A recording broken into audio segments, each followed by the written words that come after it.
Welcome to Hartford Healthcare Insulin Pen Education. I'm Karen Barbone. I'm an RN and I'm a certified diabetes care and education specialist for Hartford Healthcare. Insulin is now part of your diabetes treatment plan.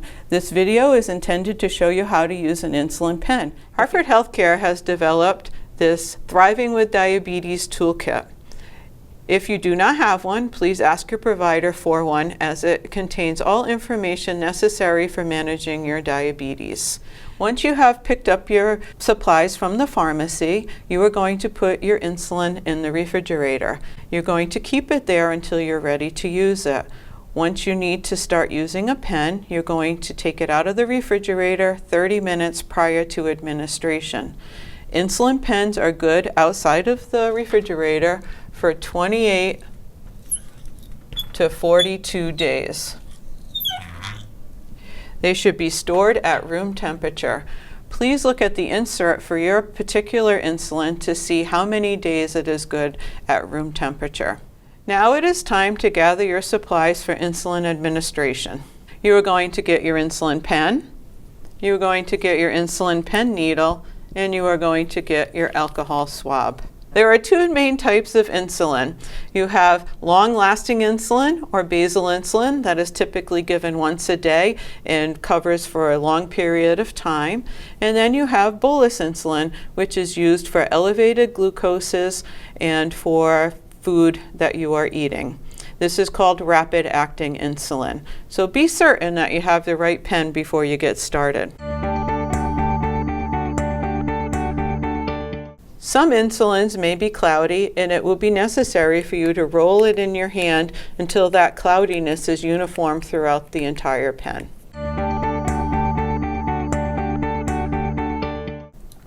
You're going to remove your pen cover. You are going to take your alcohol swab, and you are going to wipe the top rubber stopper with the alcohol. Next, you are going to get the insulin pen needle, and you are going to peel the paper cover off of the bottom. Then you are going to screw on or snap on the insulin pen needle until it is firmly in place. Once it is in place, you're going to remove the clear cap, and very importantly, remember to remove the colored cap, and you will see an exposed needle. Once you have exposed the pen needle, you're going to go to the other end and turn the dial to the number 2. We are going to do a test to make sure that we have a good pen needle.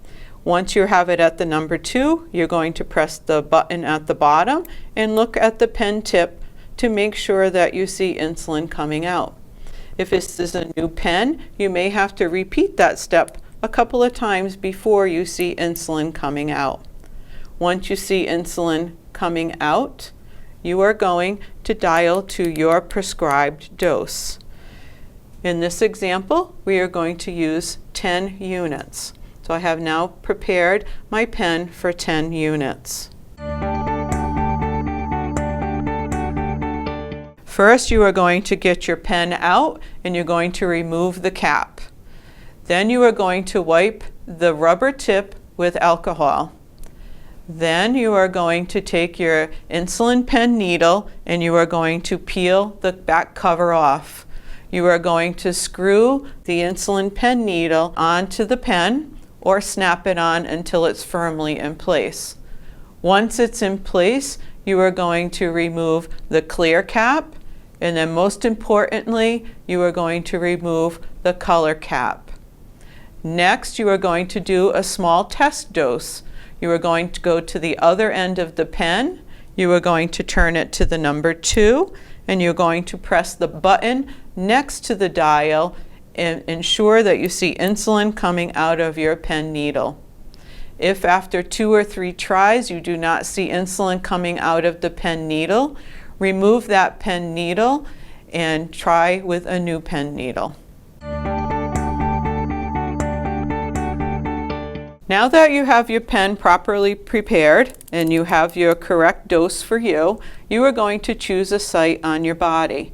You're going to choose the soft tissue on the abdomen, your thighs, or the upper back part of your arms. You want to choose a space that is at least 2 inches away from the belly button or any scars. You want to also make sure that you alternate your sites from one time to the next. Going to wipe your area with your alcohol swab. Allow the alcohol to dry. And then you are going to insert the needle in at a 90-degree angle. Once the needle is in, you are going to press that button on the bottom again until you get to 0.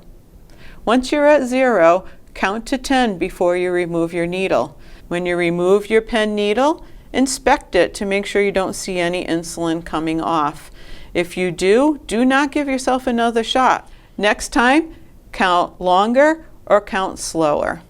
Sometimes you may inject into a small blood vessel and you might have a little bit of bleeding at the injection site. That's okay. So now it is time to dispose of your pen needle. You should only use your pen needles once, and you should never store a pen with the insulin pen needle in place. You're going to put your clear cover back on your pen needle. You're going to put a little pressure on the needle hub, and you're going to untwist.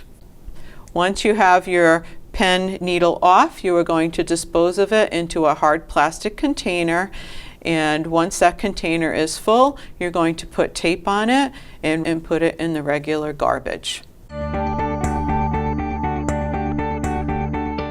So after several uses of your insulin pen, you may find that your insulin pen will not turn to your prescribed dose. You're turning your pen and you need 10 units and the pen stops at 4. That means that there's only 4 units left in this particular pen. So I'm going to take the 4 units from this pen. I am going to get out a new pen and I am going to prepare it and dial it up to 6 units. And I am going to give myself the 6 units from this pen to equal a total of 10 units, which is my prescribed dose for today. Glucose monitoring is an important part of your diabetes care. When you are on insulin, your provider may ask you to do more frequent blood sugar tests. When you are doing these tests, we are looking for a goal of typically 80 to 180 milligrams per deciliter. These may vary depending upon your particular case, so please review with your provider what your goals are and how often they want you to do your blood sugars. Sometimes when you're treating your diabetes, you may have high blood sugars, you may have low blood sugars. If you have high blood sugars, you may exhibit some of these symptoms, which include dry mouth, increased thirst, weakness, headache, blurry vision, and frequent urination. If you note that your blood sugars are greater than 250 regularly, you may want to contact your provider for a change in dosing of your insulin. On the other side, we have low blood sugars. Low blood sugar is blood sugar that is less than 80, or if you exhibit any of these signs and symptoms, which include sweating, pallor, irritability, hunger, lack of coordination, and sleepiness. We need to treat low blood sugar immediately. You would want to check your blood sugar if you have your glucometer with you. If you are out and don't have your glucometer with you, you would want to treat for low blood sugar if you have any of these symptoms. If you are exhibiting any of these signs of low glucose and or you've checked your glucose and your glucose is less than 80, it is recommended that you take 15 grams of carbohydrate, which could be 4 ounces of juice or 6 ounces of regular soda or 8 ounces of low-fat milk, or 4 glucose tablets. Recheck your glucose again in 15 minutes.